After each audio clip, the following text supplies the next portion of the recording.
Number 9. New mom overdoes it on first night out. Weeks after having a baby in 2019, 23-year-old Rebecca Tolan went out with her sister-in-law Pamela Tolan for her first night out of fun since before her pregnancy. The women met Barry McCauley and Martin Stewart at a pub in Lancashire, Scotland. Rebecca asked the men if they had any stuff, which Pamela later said that she understood to mean cocaine. McCauley handed the woman a small bag of the drug, which Rebecca sampled in the bathroom. The group decided to continue to the party at Stewart's home in the town of Bellshill, where Rebecca and the men took more cocaine. But the fun came to an abrupt end when Rebecca started shaking and collapsed. Paramedics failed to revive her, and she was pronounced dead at the scene. McCauley also fell ill and was taken to the hospital. Prosecutors accused Stewart and McCauley of culpable homicide for giving Rebecca the cocaine that they believe killed her. They acknowledged that nobody forced Rebecca to use drugs, but alleged that the men knew their cocaine was extremely potent and that they acted recklessly by giving it to Rebecca without telling her how strong it was. Pamela testified that she told Rebecca she didn't need to use the drug because she was already having a good time, but that her sister-in-law wouldn't listen no matter how many times you told her. Both men were acquitted of homicide, and McCauley was convicted of dealing for giving Rebecca the drugs. Number 8. Mom of 4 shares footage of raunchy public encounter online. In August of 2022, 35-year-old mother of 4 Kelly Cousins allowed strangers to film her public romp with a man in Liverpool, England's city centre. The footage was then shared and appeared online. The videos went viral, and she received harsh reactions from social media users who disapproved of her seemingly reckless behavior. Both Cousins and the man in the video, 23-year-old Joe Furby, were charged with outraging public decency. Cousins pleaded guilty to the charge and received a suspended jail sentence, while Furby, whose girlfriend helped police identify him as the man in the footage, was sentenced to community service. In court, Cousins claimed that she shared the clips because she thought she could do damage control by making light of the incident. She said that she and Furby met at the gym and went on a date, and that what happened wasn't planned. Things simply got out of hand, and she deeply regretted having any part of it. Her lawyer claimed that his client was the target of hateful misogyny and that the sexist comments she received were so cruel that she considered ending her own life. She even suspected fast food employees of recognizing her and tampering with her food. Months after the videos went viral, she was still being treated like a pariah, showing that even when someone avoids jail time, they may face painful punishment in the court of public opinion. Number 7. Former border agent's illegal side hustle. Years after leaving his career as U.S. Border Patrol agent, Cesar DeLeo saw an opportunity for personal gain and dipped his hands into the very trades he used to combat as a daily part of his job. During an undercover investigation in 2017, Homeland Security agents observed Cesar DeLeo picking up a package containing what he believed was a chemical used to make deadly fentanyl, called 4-ANPP.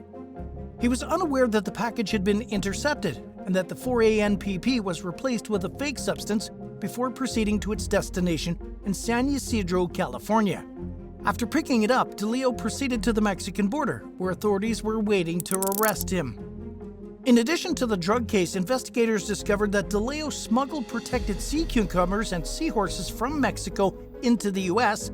at least 80 times between 2014 and 2016, with the illegal goods totaling an estimated value of $250,000. Sea cucumbers and seahorses are considered delicacies in some cultures for their alleged medicinal benefits. DeLeo collected a weekly fee of $300 to $500 for helping to move the illegal seafood along their routes. He faced both cases in court after the 2017 drug arrest. A federal judge imposed 2 concurrent prison sentences of 30 months for conspiring to distribute a controlled substance and 24 months for conspiring to smuggle and import a protected species. Number 6. Florida man dials 911 for a ride home.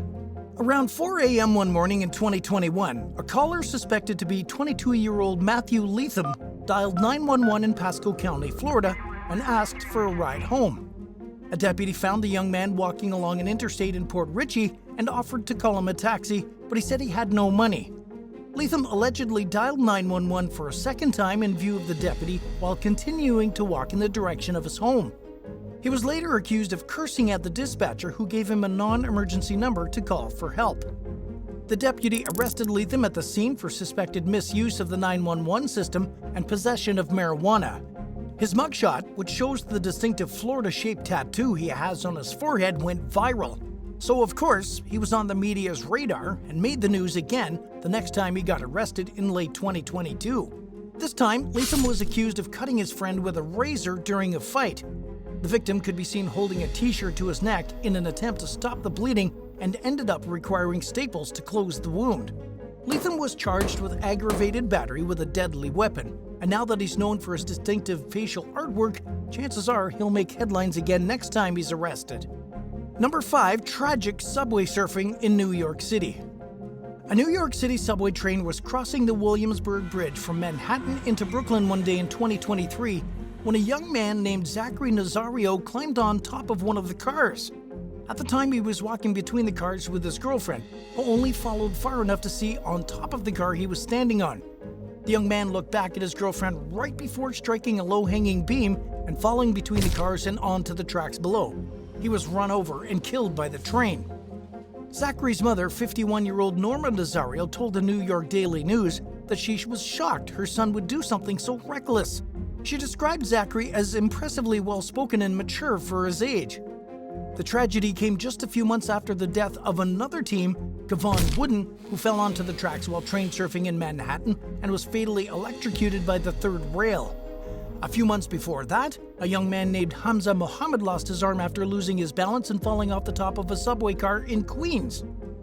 In the wake of her son's untimely death, Norma Nazario took the opportunity to speak out about the dangers of train surfing. She strongly urged young people to stop risking their lives and reminded them that train surfing is illegal. The Metropolitan Transportation Authority put out a similar message urging parents and educators to help warn teens about the tragic consequences of riding outside the subway cars. Number 4. Bahamian boat captain flees unsuspecting sheriff. Sheriff's deputies in Broward County, Florida, might not have suspected a Bahamian boat captain of any wrongdoing as he entered Hillsborough Inlet in Pompano Beach one day in 2023. But when he made an aggressive U-turn beside a sheriff's boat and hightailed it back out to the sea, they became interested in talking to him. Deputies signaled for the captain to stop, but he gave them a thumbs up and kept going. They followed him for 25 miles before giving up the pursuit. Several hours later, a Coast Guard cutter stopped the boat. At first glance, it seemed like there were only 2 men on board, but officers soon discovered a total of 18 people, including 12 men and women from Ecuador, 3 men from the Dominican Republic, and a man and woman from Haiti. The captain, 27-year-old James Sawyer, claimed he was hired to take the group on a snorkeling trip off the Bahamas and that they threatened to kill him if he didn't take them to the United States. But there was no snorkeling equipment on the boat, and the detainees allegedly told immigration officials that they traveled to the Bahamas for the specific purpose of trying to illegally enter the United States. According to federal authorities, Sawyer's bad judgment didn't start when he made a suspicious U-turn next to an unsuspecting sheriff's boat, but with his decision to illegally transport people to the country. He was charged with 1 count of conspiracy to bring migrants into the U.S., which, if convicted, carries a maximum prison sentence of 10 years and a fine of up to $250,000. Sawyer also faces 15 counts of bringing migrants to the U.S., which can each come with a maximum 5-year prison sentence and a $250,000 fine. Number 3. Record lottery winner blows through winnings. In 2011, a Scottish man named Colin Weir won a record-breaking $257.6 million in the Euro Millions jackpot. He bought a $6 million house, which he spent millions renovating, filled his garage with vintage and luxury vehicles, and bought a majority stake in a soccer team, luxury properties, jewelry, artwork, furniture, thoroughbred racehorses, and other expensive indulgences. Weir also established a charitable trust called the Weir Foundation and made generous political donations. Unlike many big jackpot winners, he never went broke and he made some seemingly sound investments with his fortune. But he blew through the money at an alarming rate of around $131,000 per week, spending around $50.8 million in just 8 years. And he reportedly lost a good chunk of his fortune in 2018 when his wife of 40 years divorced him. Weir sadly passed away the following year at age 71 from kidney problems and sepsis. In addition to the apparent downturn in his personal life shortly before he passed away, Weir's charity was targeted by scammers numerous times over the years. It's hard to say whether he was a victim of the so-called lottery curse, like many winners, who claim that their lives have been plagued by nothing but misfortune ever since they hit a windfall. But at the rate Weir was spending, it's impossible not to wonder if he would have squandered his entire fortune if he had lived longer. Number 2. A tourist indulges in illegal pet trade. While searching a Russian tourist luggage at Bali's Negura Rai International Airport in early 2019, security officers discovered a young orangutan sleeping in a basket along with some geckos and chameleons. During questioning, Andrei Zheskov admitted that he had purchased the orangutan for $3,000 from a street market in Java. He confessed to feeding allergy pills to the 2-year-old primate so it would fall unconscious and stay knocked out for up to 10 hours on the flight to Vladivostok. While the man's motive for trying to smuggle the orangutan and other animals was unclear, Indonesian law allows for no excuses for participating in the illegal pet trade, especially when it comes to critically endangered orangutans. Zheskov was convicted of transporting a protected wild animal and was sentenced to a year in prison. He was also ordered to pay a fine of 10 million rupiahs, or roughly $710. Upon hearing the verdict and the sentence, which turned out to be more than 6 months recommended by the prosecution, Zheskov bursted into tears. But it was a lot more forgiving than the 5 years in prison and the $7,000 fine he could have faced. The orangutan, named Bon Bon by his caretakers, was rehabilitated and released to a wild but protected area where conservationists are working to revive the perilously threatened orangutan population.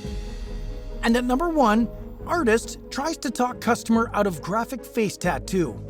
When 40-year-old veteran tattoo artist Michael Ralph received a request from a male customer to have a certain female body part inked on his face, he thought it was a joke. But the raunchy request for a semi-realistic image was completely serious, and the client wanted it done on a limited budget and in less than an hour. After realizing it wasn't a joke, the Washington, D.C.-based artist was compelled to wonder if the young man had lost a bet. Ralph told Need to Know Online that he advised the customer to wait a month and see if he still wanted the tattoo then, just to be sure that he wasn't making an impulsive decision. 30 days later, he received a follow-up message from the man stating that he still wanted to go through with the tattoo. Even then, Ralph was hesitant to do it.